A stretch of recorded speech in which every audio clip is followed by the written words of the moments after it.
জনগণের জায়গা থেকে জাতীয় দলের ক্রিকেটার সাকিব আল হাসানকে নিরাপত্তা দেওয়া কঠিন বলে মন্তব্য করেছেন ক্রীড়া উপদেষ্টা আসিফ মাহমুদ সজীব ভুঁইয়া। রোববার সচিবালয়ে সাংবাদিকদের এক প্রশ্নের জবাবে তিনি একথা বলেন। আসিফ মাহমুদ বলেন, সাকিব আল হাসানের পরিচয় দুটো, খেলোয়াড় ও রাজনীতিক। রাজনৈতিক পরিচয়ের কারণে সাকিবের উপর জনগণের ক্ষোভ থাকলে তাকে সেটা স্পষ্ট করতে হবে। খেলোয়াড় হিসেবে প্রত্যেক নাগরিকের নিরাপত্তা নিশ্চিত করা আমাদের দায়িত্ব, সেটা নিশ্চিত করা হবে। সাকিব আল হাসানকে জনগণের জায়গা থেকে নিরাপত্তা দেওয়া কঠিন। শেখ হাসিনাকে দেশ ছেড়ে চলে যেতে হয়েছিল। বোর্ড ব্যক্তিগতভাবে কাউকে নিরাপত্তা দিতে পারবে না।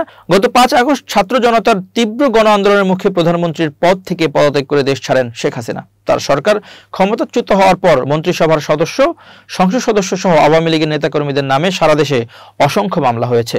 সাকিব আল হাসানকেও একটি হত্যা মামলার আসামি করা হয়েছে। বিশ্বের অন্যতম সেরা এই অলরাউন্ডার এখন ভারতে দেশটির সঙ্গে টেস্ট খেলছেন। তবে তার নামে হত্যা মামলা থাকায় তিনি দেশে ফিরবেন কিনা তা অনিশ্চিত। এ পরিস্থিতিতে দেশে ফিরতে বিসিবির কাছে নিরাপত্তা চেয়ে আবেদন করেছেন তিনি। বিসিবি সভাপতি ফারুক আহমেদ সম্প্রতি এক সংবাদ সম্মেলনে বলেছেন, সরকারের তরফ থেকে নিরাপত্তার বিষয়টা আসতে হবে।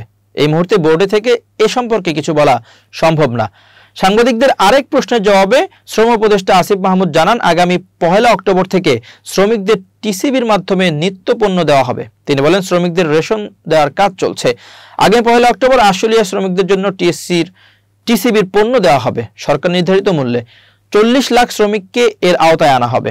কানপুরের গ্রিন পার্ক স্টেডিয়ামের সংবাদ সম্মেলন কক্ষে পরশু আচমকা টেস্ট ও টি-20 থেকে অবসরের ঘোষণা দিয়ে ক্রিকেট বিশ্বে আলোচনার জন্ম দিয়েছেন সাকিব আল হাসান।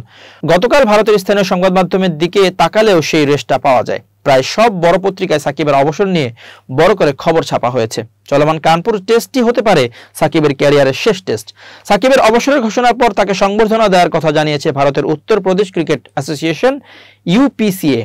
এই অলরাউন্ডারকে সংবর্ধনা দিতে পারলে উত্তরপ্রদেশ ক্রিকেটেও সম্মানিত বোধ করবে বলে জানান সাধারণ সম্পাদক অরবিন্দ কুমার শ্রীবাস্তবা।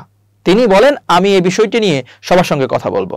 আমরা অবশ্যই তাকে কানপুরে ভালো মতো বিদায় দেওয়ার চেষ্টা করব। তিনি বলেন, সাকিবকে সম্মাননা দেওয়া সম্মানের বিষয়। তিনি অনেক বড় ক্রিকেটার, অনেক জনপ্রিয়। আমরা খুবই খুশি যে বাংলাদেশ দল প্রথমবারের মতো এখানে খেলতে এসেছে।